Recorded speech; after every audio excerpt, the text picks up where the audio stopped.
एक जेन्युइनली हा. विचारते, की कितीही काही असो, हा. म्हणजे जेव्हा एका मीडियामध्ये जेव्हा 2 भाऊ एकत्र काम हो करतायत, हो तर हो. समजा अनेकदा असं कधी झालं असेल, की अरे हम्म. संकर्षणला छान रोल हो मिळतायत हो हो. किंवा कंपॅरिझन न हम्म. म्हणता घरात म्हणा हो किंवा कितीही काही पॉझिटिव्ह म्हटलं, हो तरी नक्कीच हो हो, आपल्याला लो अर्थात मोमेंट माणूस आहोत येते. आपण, तर येतं, ती हो सगळी विचार येतो. मोमेंट येते. हो.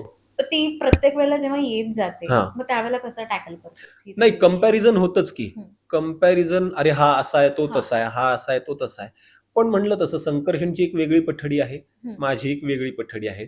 तो त्याच्या पद्धतीने काम करतोय, मी माझ्या पद्धतीने काम करतोय. मग जर का कंपॅरिझन मध्ये असं म्हण की अरे नाही तू संकर्षण सारखा नाही, हं. आणि मी जर का संकर्षण सारखा व्हायला गेलो तर मग मी अधोक्षज कधी होणार?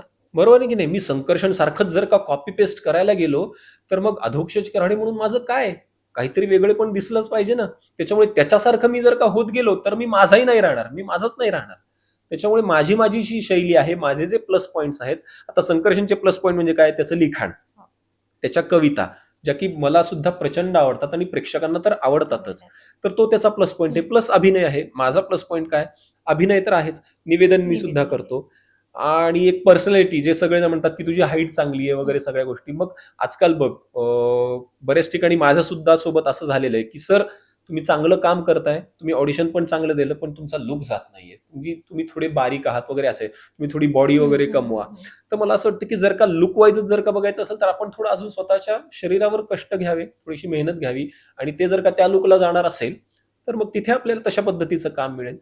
तर कंपॅरिझन ओके ठीक आहे, ते हं. प्रेक्षकांपुरतं असू दे, पण आपल्याला माहिती आहे आपण कुठल्या पद्धतीचं काम करतोय. तर आपण आपल्या पद्धतीने काम करत राहायचं, आणि ते समोर जर का आपल्या नशिबात ते असेल, हे बघ शेवटी नशीब, ट्रकच्या मागे सुद्धा लिहिलेलं असतं बघ, शेवटी नशीब. नशीब. आपण खरं आहे. प्रामाणिकपणे काम करत राहायचं, जे नशिबात आहे ते मिळतच, त्याला कोणीही काही करू शकत नाही.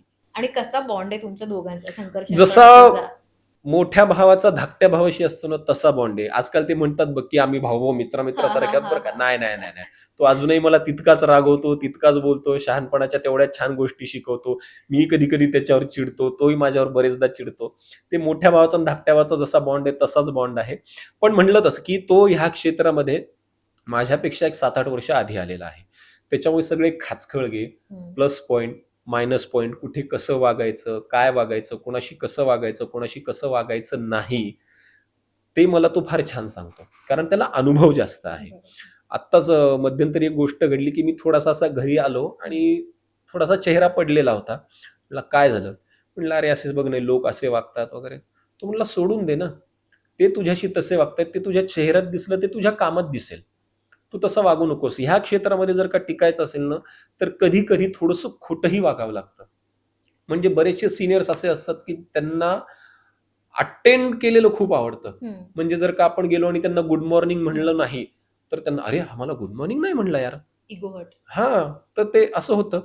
तुला नसेल ना इच्छा, त्यांना बरं वाटतंय म्हणून म्हण ना गुड मॉर्निंग. ठीक आहे, म्हण, चांगलं वाग. तेवढ्यापुरतं तेवढं तुझं काम कर, सोडून दे. हे त्याच्याकडून मला फार छान शिकायला मिळतं. एक बनचुकेपणा येतो बघ, हं, काम हं. करत-करत. तो त्याच्यात बरोबर. हो, तो त्याच्यात खूप चांगला आलेला आहे, आणि म्हणलं तसं त्याला अनुभव आहे. हं. त्याच्यामुळे त्याच्या अनुभवाचा मला असा फायदा होतो. मग ते मी हळू-हळू शिकत जातो. लहानपणीची तुमच्या दोघांची एखादी अरे आठवण? बाप! खूप आहेत. खूप आहे. खूप आहेत. भयंकर. धमाल मस्ती काय हो, हो. केलेल्या? भयंकर. अगं मी मध्यंतरी सुद्धा एका हां, ठिकाणी सांगितलं होतं, की कसं असतं, की सहसा धाकटे भावंड जे हां. असतात ना, ते खोड्या करतात. हो. आणि त्याचा आळ मोठ्या मोठ्या भावंडांवर येतो. भावंडांवर येतो. आमच्या येस. बाबतीत अगदी उलटं होतं. हां. म्हणजे संकर्षणनी इतक्या खोड्या केलेल्या आहेत, इतक्या, आणि त्याचा सगळा आळ माझ्यावर यायचा. हो, मी एके ठिकाणी हा किस्सा सांगितला पण होता अगं, की तो काय करायचा, आम्ही पहिल्या मजल्यावर राहतो. ओके. तर असं गॅलरीमध्ये उभं राहून तो एखादा समजा गाडीवाला जातोय, हं, हं, काही हं. भाजी वगैरे हं, विकत किंवा रिक्षावाला जातोय. हं. तो कुंड्यातून असा दगड उचलायचा आणि त्याला मारायचा. आणि तो लपायचा आणि मला आवाज द्यायचा आणि मी खाली वाकून बघायचो, तर तो मला घाण-घाण शिव्या द्यायचा. असे खूप किस्से केले. मी मार खाल्लेला आहे त्याच्यामुळे. म्हणजे त्याने किस्से केलेले आहेत, हां. त्याने खोड्या केलेल्या आहेत, आणि त्याच्यामुळे आईचा मार मी खाल्लेला आहे. जे की उलटा असायला पाहिजे होता. पाहिजे असे होता. खूप किस्से आहेत अगं, अनगिनत किस्से आहेत.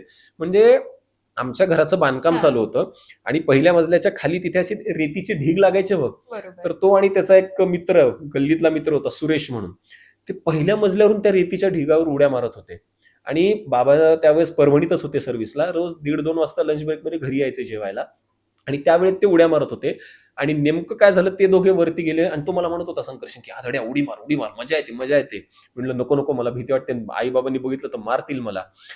तर त्यांनी उड्या मारल्या आणि तो वरती आला, आणि नेमका मी उडी मारायला गेलो आणि मी असा हवेत पडत होतो आणि तितक्याच स्कूटरवरून बाबा आले आणि मी असा वाळूत असा उभा, बाबांनी तिथंच खानगन कानाखाली मारली, हा फिदी हसत गेला पळून आणि मी गपचूप तिथे बाबांचं जेवण होऊन ते बँकेत परत जाईपर्यंत रेतीच्या ढिगात असा उभा होतो मी. असे खूप कांड केलेले आहेत त्यांनी. आता असे काही अजूनही खोड्या करतो तो. हा. अजूनही खोड्या करतो. संकर्षणच्या खोड्या प्रसिद्ध आहेत. खूप किस्से करतो तो. आणि आता सुद्धा मार तू खातो, ओरडा तू खातोस? नाही आता मार नाही आता खात. नाही. आता मार नाही म्हणजे खात, पण हा ओरडा- कधी ते ओरडा वगैरे चालू असतं. पण तो काय, ते मजा येते, पण मजा त्याच्यात येते. थोडी मजा असते.